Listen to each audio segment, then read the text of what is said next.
Week 2 is in the books, so that means it's time to hit those waiver wires to find players that can add value to the back end of your rosters. And first and foremost, I want to highlight a couple of players that are very highly rostered already, but not exactly 100% that I think need to be. And that includes Malik Willis, quarterback for the Green Bay Packers, Jameis Winston, quarterback for the Cleveland Browns, Emmanuel Wilson, running back for the Green Bay Packers, Isaac Guerrero, running back for the San Francisco 49ers, Andre Yoshivas and Mike Gesicki, both wide receivers and tight ends for the Cincinnati Bengals, Zach Ertz, tight end for the Washington Commanders, and Colby Parkinson, tight end for the LA Rams. Again, all these guys are rostered in well over 90% of Dynasty leagues, but not exactly 100%. So double check your waiver wires and pick these guys up if they are available. Now, just like last week, the most notable pickup on the week comes at the expense of another quarterback. This time, it is Tua's backup, Skylar Thompson. And just like last week, I am not overly enthused at picking up Skylar Thompson because I just don't believe he's all that good. But hey, you never really know. The NFL is really weird. Malik Willis spot started you 13 fantasy points this week in their victory over the Indianapolis Colts, and he didn't even really do all that much. In an offense with Tyreek Hill, Jalen Waddle, Devon Achane, even Jonnu Smith can run after the catch.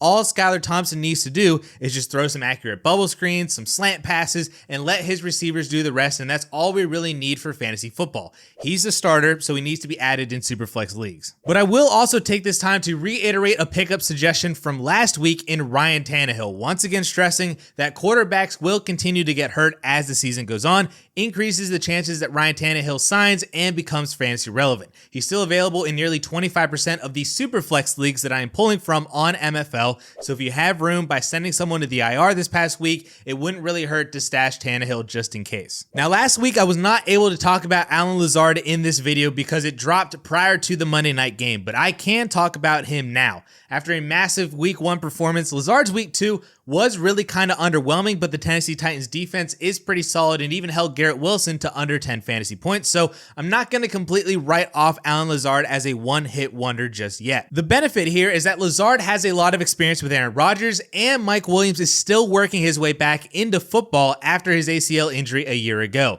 Lazard did see the second most targets on the team at the wide receiver position against the Titans, so he's worth an add for now as a potential home run flex play until Mike Williams starts to really take over more of the wide receiver 2 role on the team as the season goes on. Now, another wide receiver reiteration from last week is Jalen Nailor, the temporary Vikings wide receiver 2 until Jordan Addison returns. Now, had you actually thrown Nailor in your lineup as a desperation last-minute fill-in for AJ Brown or even Keenan Allen this week, he did post 14.5 PPR points on the back of a 10-yard touchdown that ultimately put the game out of reach for the Niners to try to come back and win. Now, it remains to be seen when Jordan Addison will return to play, plus if Justin Jefferson were to miss any time with his quad contusion injury that he sustained on Sunday, so Nailor still could offer very viable flex play weeks for us for fantasy for the somehow 2-0 Minnesota Vikings. And my final reiteration from last week, due to honestly a pretty boring Sunday as far as waiver wires are concerned, if Luke Schoonmaker is still available, he is very much worth an add based on his performance against the Browns this week.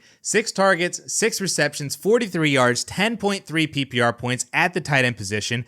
Not a bad plug and play if you were missing Jake Ferguson, David Njoku, or Evan Ingram this week. And if Jake Ferguson continues to miss time or even comes back and tweaks his knee injury at all down the road, Schoonmaker offers handcuffed tight end upside a la Isaiah Likely or maybe even Michael Mayer at this point. So another player on waivers, very much worth a stash if you have extra bench spots. But speaking of stashing players with extra bench spots, as a last-ditch effort to provide some value in this video during a boring week for the vast majority of you, please double check your waivers for handcuff running backs because now is the best time to add them before they become hot names when the starter goes down. Now, the community seems to be doing a very great job with rostering basically everybody of note, but just in case, please check your waivers for any of these guys. Trey Sermon for the Indianapolis Colts, Ty Chandler for the Minnesota Vikings, Antonio Gibson for the New England Patriots, Samaje Perine for the Kansas City Chiefs, Cam Akers for the Houston Texans, Braylon Allen for the New York Jets, Will Shipley for the Philadelphia Eagles, and Deonta Foreman for the Cleveland Browns. And even if you play in some really deep leagues out there,